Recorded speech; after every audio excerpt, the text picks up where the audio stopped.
मध्यप्राच्य महायुद्ध जोगु अणनिश्वासी विश्व अर्थनीति विश्वर बड़ बड़ तैल प्लांट एवं गैस डिपो उपरे आक्रमण जोगु अशोधित तैल दर आकाश छुआ होइछि जार प्रभाव भारतीय शेयर बाजार उपरे पड़िछि। गतकाली गोटे दिन में 12 लाख कोटी टंका हराइथिले निवेशक माने। सेही भली सेफ आसेट कुहा जाउथबा सुना एवं रूपारे मध्य बड़ ह्रास देखा मिली। गतकाली 22 कैरेट सुना 10 ग्राम को 6,500 टंका कमी थिला। रूपा भी एकाथरे के 10,000 टंका कमी थिला। 10 दिन भितरे सुना 35,000 टंका कमिलानी। तो एहारी भितरे युद्धर प्रभाव शेयर मार्केट उपरे पड़िछि एवं ये मध्य आशंका करा जाउछि जेहेतु सुना एवं रूपार दर ह्रास पाउछि ये विश्व अर्थनीति पई गोटे बड़ विपद आनीदब कि कारण आमे समस्त जानिचे जे जेते बेले अर्थर आवश्यकता रही थाए अर्थात जेते बेले आपन को कैश दरकार पड़े सेही समय रे साधारणतः आमे आम पाखरे जेउ गच्छित सुना आमे रखिताउ ताकू आमे कैश आकार रे कन्वर्ट करिथाउ। जेते बेले सुना जो मानक पाखरे भी गच्छित रही सेमाने जेतेबेले एहाकू बिक्री करती सेही समय रे ही सुना रूपा दर ह्रास पाई थाए कारण से मानकू कैश दरकार पड़े जेहेतु लिक्विड आकार रे कैश को सेमाने कन्वर्ट करती सुना को सेमाने कन्वर्ट करती कैश आकार रे सेति पई बाजार रे सुना एवं रूपा मध्य अधिक प्रवेश करे किंतु सेतेबेले सेही समय रे सुना रूपा दर जदि ह्रास पाए ये विश्व अर्थनीति पई गोटे बड़ विपद वर्तमान आनी देउछि कि ये भी वर्तमान बुद्धिजीवी माने आशंका करूछन्ति। तेबे संपर्क रे अधिक आलोचना करबा पे आम सहित राजनारायण त्रिपाठी अर्थनीति विशेषज्ञ सिद्धार्थ मध्य आम सहित जोड़ीचन्ति। संपर्क रे अधिक आलोचना करिया पे श्रीजुक्त त्रिपाठी प्रथमे आपनकु स्वागत करूछि ओटीवी को। श्रीजुक्त त्रिपाठी मध्यप्राच्य रे जे युद्ध लागिछि ये तो कमिबार ना धरुनी ये बरं दिनकू दिन आहुरी अधिक प्रसार हेबारे लागिछि किंतु एहार प्रभाव जेहेतु वर्तमान शेयर मार्केट ऊपर भी पड़िछि जेहेतु आमे शेयर मार्केट ऊपर अस्थिरता देखुचे किंतु सुना रूपा दर ह्रास पाउछि कोन ये विश्व अर्थनीति पई गोटे बड़ विपद संकेत की देखो जो सुना रूपा रेट ह्रास परिलक्षित होइछि विशेषकर सुनार जो रेट कमिछि इटा आमे या भाबिबा जे सुनार जो विश्व बाजार जो अस्थिरता देखा जाइतला जहा फल सुनार रेट टा बहु मात्रा रे बढ़ी जाइतला। सुना रेट बढ़ी बढ़ी का गोटे समय देखिए 1,75,000 जाए चलीगला। आमे जानते बहुत लोग चिंता करते जे सुना रेट केबे कमिबो किंतु सेही समस्त गोटे खुशी खबर जे सुना रेट बर्तमान खसी प्राय पाखापाखी 25,000 पाखापाखी खसिकिना 1,50,000 अराउंड पाखापाखी से अनुजाई अच्छी आजिका डेट सुना रेट। तेणु यहाँ हूँ 24 क्यारेटर सुना रेट कथा मुझे तेणु से हिसाब से देखिए से भाया जदि 22 क्यारेट सुना रेट देखिए 1,38,000 पाखापाखी अच्छी। तेणु सुना रेट ह्रास पाइबा गोटे जो माने ग्राहक अच्छा जो माने इन्वेस्टर अच्छा गोटे भल जिनस जे किसी इन्वेस्टर्स चाहूले सुना रे पुणी प्रवेश करेंगे किसी इन्वेस्टमेंट करेंगे यहाँ भल समय आउ यार गोटे मूल कारण को जदि आसबे जे कहीं सुना रेट हठात कमिला देखो सुना रे बहुत गुड़ाए इन्वेस्टमेंट हो जाइतिला तेणु से हिसाब से किसी इन्वेस्टर्स प्रॉफिट बुक करने को चाहते चाहिए तेणु से प्रॉफिट बुक करते टाइम रे जहाँफल से जो सेल रो प्रेसर टा पड़ा फल सुना रेट ह्रास देखा देछि। द्वितीय सुना जिते बढ़े डॉलर रो डिमांड खसे किंतु एबे डॉलर रो डिमांड अधिक रही विशेषकर विभिन्न जगार आप देखिए जो शेयर मार्केट रु पैसा उठी जाउछि डॉलर रो डिमांड से अनुजाई देखा देछि डॉलर प्राइस से अनुजाई बढ़ुछि एवं डॉलर जिते रेट टा बढ़ी चले से सुनार रेट टा खसे से हिसाब से जो देखिए इंटरेस्ट रेट बहुत जगह इंटरेस्ट रेट बर्तमान उच्चा रही लोक किछि परिमाण रे जो माने बैंक मुहा होते कि अलग मुहा होते से किछि परिमाण डाइवर्ट करछन्ती किंतु एटा मु कहबी गोटे सामयिक मात्रा रे सुनार रेट खसी पुणी आगामी दिन में आपन जेमती सुना रेट बढ़िया देखा देइथिला सेमती सुना रेट बढ़िया देखा दबो कहीं ना एपर्यंत आपन एटा सामयिक भाव में डॉलर रो गोटे ह्यूज डिमांड आपन देखि परछन्ती विभिन्न कंट्री तेल फेल किनिबा पे ए सब किनिबा पे वर्तमान लाइन लागिछन्ती ତେଣୁ ସାମୟିକ ଭାବରେ ଡଲାରର ଏଇ ପରିସ୍ଥିତି ଦେଖୁଛନ୍ତି ନିହାତି ଭାବରେ JP ଆମେ ତ ଆଗାମୀ ଇଏ ଦିନରେ ପୁଣି ଯେମିତି ଆପଣ ଯଦି କହୁଛନ୍ତି ଯେ ସାମୟିକ ପରିସ୍ଥିତି ହୁଏ ତ ଇଏ ଆଗକୁ ମଧ୍ୟ ସୁଧାର ଆସିପାରେ ଏଥିରେ କିନ୍ତୁ ଶ୍ରୀଯୁକ୍ତ ତ୍ରିପାଠୀ ଆପଣଙ୍କଠାରୁ ଟିକେ ଜାଣିବା ପାଇଁ ଚାହିଁବି ଯେ ଠିକ ଯୁଦ୍ଧ ସମୟରେ ଯେହେତୁ ସୁନା ଏବଂ ରୂପାରେ ହ୍ରାସ ହୋଇଛି ବା ସୁନା ଏବଂ ରୂପାର ଦର ହ୍ରାସ ହୋଇଛି ତ ୟାର ସଂକେତ କଣ ଏଇ ଯୁଦ୍ଧ ପିରିୟଡ ତକ ପାଇଁ ମୁଁ ଆପଣଙ୍କଠାରୁ ଜାଣିବା ପାଇଁ ଚାହୁଁଛି। ଦେଖନ୍ତୁ ଯୁଦ୍ଧ ପିରିୟଡରେ ଆଜି ଆମେରିକାର ଗୋଟେ ଡାଟା ମୁଁ ଖାଲି ଆପଣଙ୍କୁ କହି ରଖେ 47-48% ଲୋକ ବ୍ୟକ୍ତିଗତ ଭାବରେ ଇଏମଆଇ ପେମେଣ୍ଟ କରିବାରେ ତାଙ୍କର ଯୋଉ ଘର ପାଇଁ ଇଏମଆଇ ପେମେଣ୍ଟ କରିବା ହଉ କିମ୍ବା ଘର ଭଡା ଦେବାକୁ ସେମାନେ ଡିଫିକଲ୍ଟ ଫିଲ୍ କରୁଛନ୍ତି ଦେଇପାରୁନାହାନ୍ତି। ଆପଣ ଭାବନ୍ତୁ ଆମେରିକାର ଇଣ୍ଡିଭିଜୁଆଲ ଲୋକଙ୍କ କଥା କହୁଛି। ତେଣୁ ବହୁତ ଜାଗାରେ ବିଶ୍ୱ ଦରବାରରେ ଦେଖିବେ ଏ ପରିସ୍ଥିତି ବର୍ତ୍ତମାନ ଯେମିତି ମୁଦ୍ରାସ୍ଫୀତି ଦେଖାଦେଇଛି ଲୋକ ସେଥିରେ ଟିକେ ପ୍ରେସର ମଧ୍ୟ ଫିଲ୍ କରୁଛନ୍ତି। ଆଜ୍ଞା ତେଣୁ ବାକି ରହିଲା ଯୋଉ ଇନଷ୍ଟିଟ୍ୟୁସନାଲ ଡିମାଣ୍ଡ ଗୋଲ୍ଡ ପ୍ରତି ବହୁ ପରିମାଣରେ ଥିଲା ସେ ଇନଷ୍ଟିଟ୍ୟୁସନାଲ ଡିମାଣ୍ଡ ସାମୟିକ ଭାବରେ ଦେଖିବେ ବିଭିନ୍ନ ଆରବିଆଇ ଇଣ୍ଡିଆରେ କୁହନ୍ତୁ ବା ସେଣ୍ଟ୍ରାଲ ବ୍ୟାଙ୍କ ଅଲଗା କଣ୍ଟ୍ରି କୁହନ୍ତୁ ସେମାନେ ମଧ୍ୟ ସାମୟିକ ଭାବରେ ସେଇ ରକମର ସୁନା କିଣୁନାହାନ୍ତି କାରଣ ସେଇଟା ସୁନାର ଡିମାଣ୍ଡରେ ପରିଲକ୍ଷିତ ହବ। ମୁଁ ଯେମିତି କହିଲି ଏଟା ଗୋଟେ ସାମୟିକ ବିରତି ପୁଣି ଆଗାମୀ ଦିନରେ ସୁନାର ଡିମାଣ୍ଡ ଯେମିତି ଥିଲା ପୁଣି ଆଗକୁ ବଢିବ ମଧ୍ୟ କିନ୍ତୁ ଏଇଟା ଗ୍ରାହକ ମାନଙ୍କ ପାଇଁ ବା ଯୋଉମାନେ ସୁନାର ଇନଭେଷ୍ଟମେଣ୍ଟ କରିବାକୁ ଚାହୁଁଛନ୍ତି ସେମାନଙ୍କ ପାଇଁ ଗୋଟେ ଭଲ ସମୟ ଯେ ଆଟଲିଷ୍ଟ ସୁନା ଟିକେ ରେଟ୍ କମିଛି ହ୍ରାସ ପାଇଛି ଆଗ ଅପେକ୍ଷା ଯୋଉ ଜୋରରେ ହୁ ହୁ ହେଇ ପଡୁଥିଲା ସେଇଟା ଖସିଛି। ବାକି ଯୋଉ କହିଲେ ଅର୍ଥନୀତି ଉପରେ ୟାର ସଂକେତ କଣ ଦେଖନ୍ତୁ ମିକ୍ସ ସିଗ୍ନାଲ। ଅର୍ଥନୀତି ଉପରେ ସଂକେତ ହଉଛି ବର୍ତ୍ତମାନ ଯେତେବେଳେ ମଧ୍ୟପ୍ରାଚ୍ୟରେ ଯୁଦ୍ଧ ପରିସ୍ଥିତି ଯୁଦ୍ଧ ମାନେ ଚାଲିଛି ସେତେବେଳେ କ୍ରୁଡ ଅଏଲ ପ୍ରାଇସ ବଢୁଛି ଡଲାରର ମାନେ ଭ୍ୟାଲୁ ବଢୁଛି ତା ବାଦ ଆପଣ ଯଦି ଦେଖିବେ ସେନ୍ସେକ୍ସ ନିଫ୍ଟିରେ ଯୋଉ ସେୟାର ମାର୍କେଟରେ ବଡ ଧରଣର ହ୍ରାସ ହେଇଛି ଇନଭେଷ୍ଟର୍ସ ମାନଙ୍କର ପଇସା ମଧ୍ୟ ଯେତିକି ଇନଭେଷ୍ଟମେଣ୍ଟ କରିଥିଲେ ସେଥିରେ ମଧ୍ୟ ହ୍ରାସ ପରିଲକ୍ଷିତ ହେଇଛି। ତେଣୁ ଅର୍ଥନୈତିକ ଅନସର୍ଟନିଟିଜ ଲାଗି ରହିଛି ଆଜ୍ଞା ଅର୍ଥନୈତିକ ଅନିଶ୍ଚିତତା ଲାଗି ରହିଛି କିନ୍ତୁ ତା ଭିତରେ ଏଇଟା ମୁଁ କହିବି ସୁନାର ଯୋଉମାନେ ଇନଭେଷ୍ଟମେଣ୍ଟ କରୁଥିଲେ ସେମାନଙ୍କ ପାଇଁ ଏଇଟା ଖୁସି ଖବର ଯେ ରେଟ୍ ଟା କମିଛି।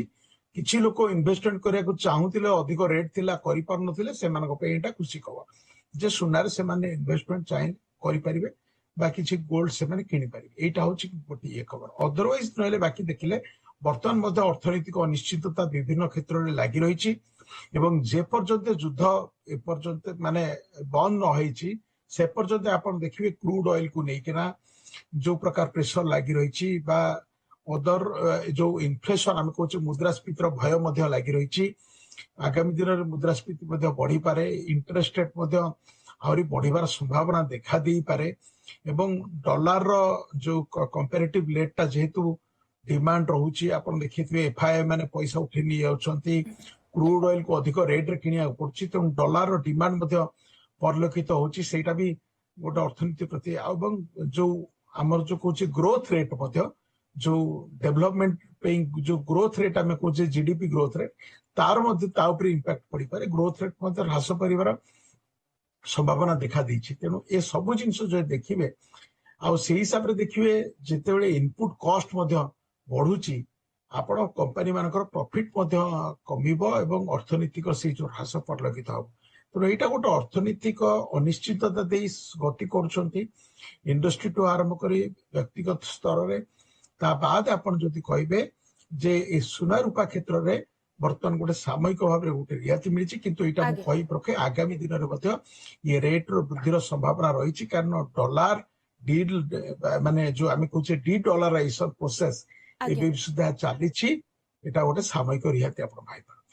ଆଜ୍ଞା ତ ଶ୍ରୀଯୁକ୍ତ ତ୍ରିପାଠୀ ଏହାର ଭିତରେ ଟିକେ ଆପଣଙ୍କଠାରୁ ମୁଁ ଜାଣିବା ପାଇଁ ଚାହିଁବି ଯେ ଯେହେତୁ ବର୍ତ୍ତମାନ ଯୁଦ୍ଧ କଣ୍ଟିନ୍ୟୁଅସଲି ଲାଗି ରହିଛି ଏବଂ ଆମେ ଭଲ ଭାବରେ ମଧ୍ୟ ଜାଣିଛେ ଯେ ଯୁଦ୍ଧ ସମୟରେ ଡଲାରର ଶକ୍ତି ଅହେତୁକ ଭାବରେ ବଢିଯାଏ ଯଦି ଡଲାରର ଶକ୍ତି ବଢି ଚାଲିଛି ଏହାର ପ୍ରଭାବ ସୁନା ଉପରେ କିଛି ପଡିବ ବୋଲି ଆପଣ ଭାବୁଛନ୍ତି କି ବା ଅନୁମାନ କରୁଛନ୍ତି କି ଯେ ହଁ ସୁନା ଦର ହୁଏତ ଆଗକୁ ଆଉ କମିପାରେ କିମ୍ବା ବଢିପାରେ।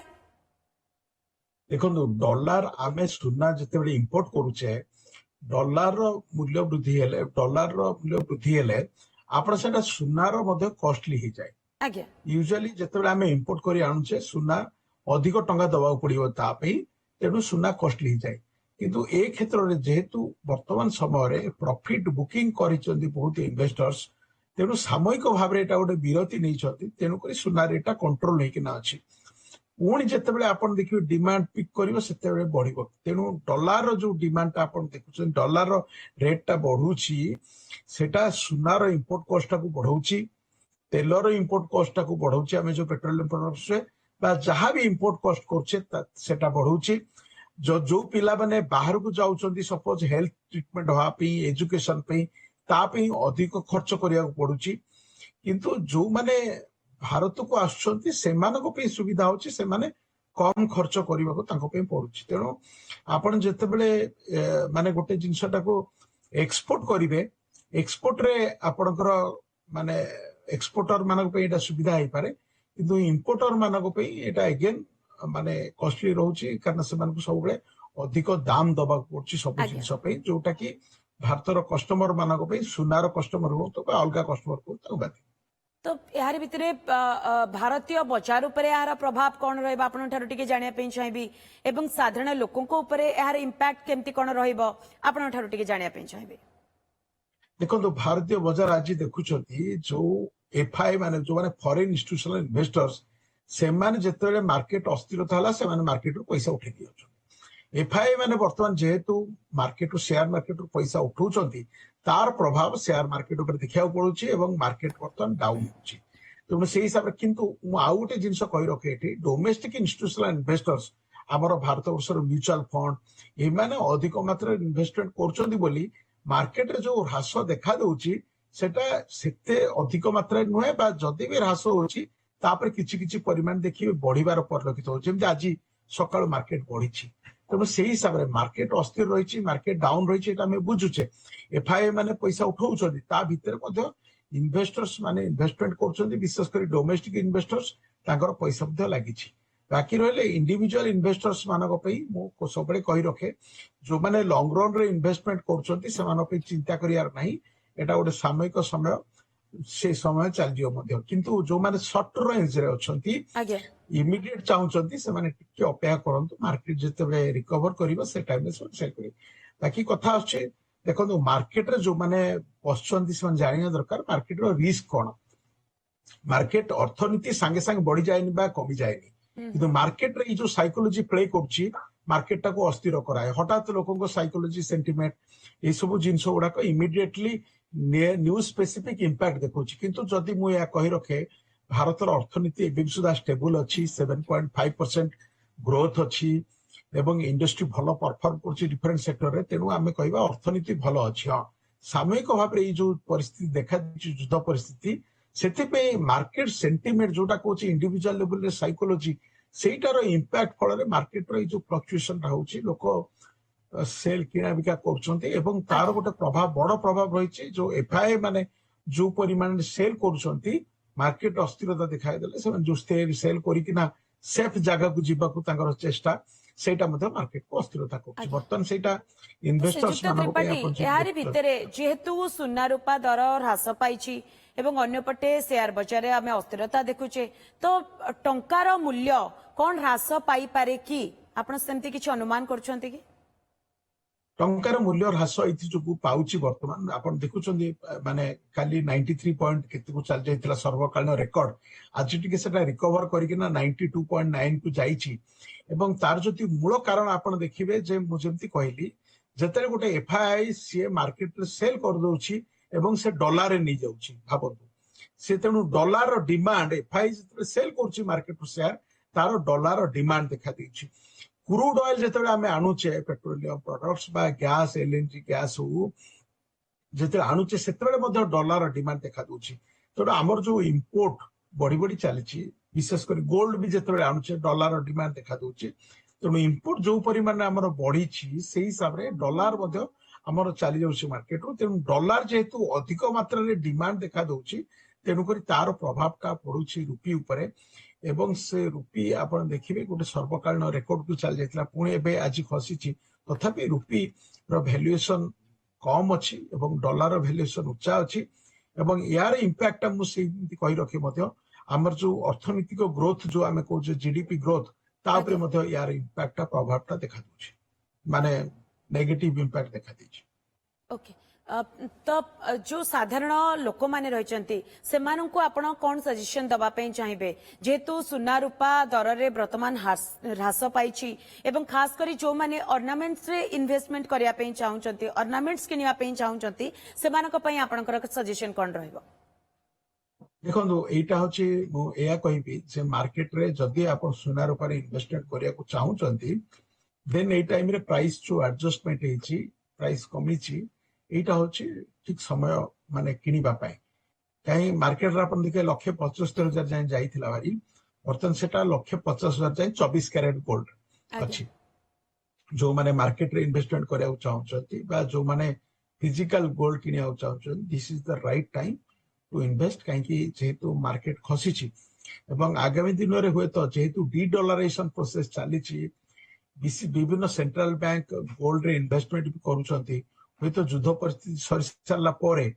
हुए तो डिमांड पुणी बढ़ी जाई पारे सेंट्रल बैंक आउ थे पुणी गोल्ड मध्य विभिन्न सेंट्रल बैंक गोल्ड रे इन्वेस्टमेंट करेंगे तापरे डोमेस्टिक इन्वेस्टर्स से भी गोल्ड रे इन्वेस्टमेंट करा स्टार्ट करदेबे जेतेबेले से इन्वेस्टमेंट हबो पुणी रेट ऑटोमेटिकली बढ़ी डिमांड पिकअप कर तो जेहेतु डिमांड स्लो अच्छे यहाँ हूँ माने टाइम जो माने इन्वेस्टमेंट करने चाहूते से माने चाहिए टाइम रे प्रवेश कर ओके बहुत बहुत धन्यवाद श्रीजुक्त राजनारायण त्रिपाठी आपण समय बाहर कले एवं ए संपर्क में आम सहित आलोचना कले जहाँ श्रीजुक्त त्रिपाठी कहते जमी साधारण लोक जो माने भी चाहूंती सुना एवं रूपारे इन्वेस्टमेंट करने अर्थात फिजिकाली जो माने इन्वेस्टमेंट करने चाहूंती से माने मध्य इन्वेस्टमेंट करें कारण ये हूँ प्रकोष्ठ समय जेहेतु सुना एवं रूपा दर वर्तमान खसी से माने जदि जेहेतु कम रेट रही यही समय ही प्रकोष्ठ समय से माने इन्वेस्टमेंट करिवार अन्य पक्षरे जो माने शेयर मार्केट रे भी सुना इन्वेस्टमेंट करबा को चाहूचंती ईटीएफ रे इन्वेस्टमेंट करिया पे चाहूचंती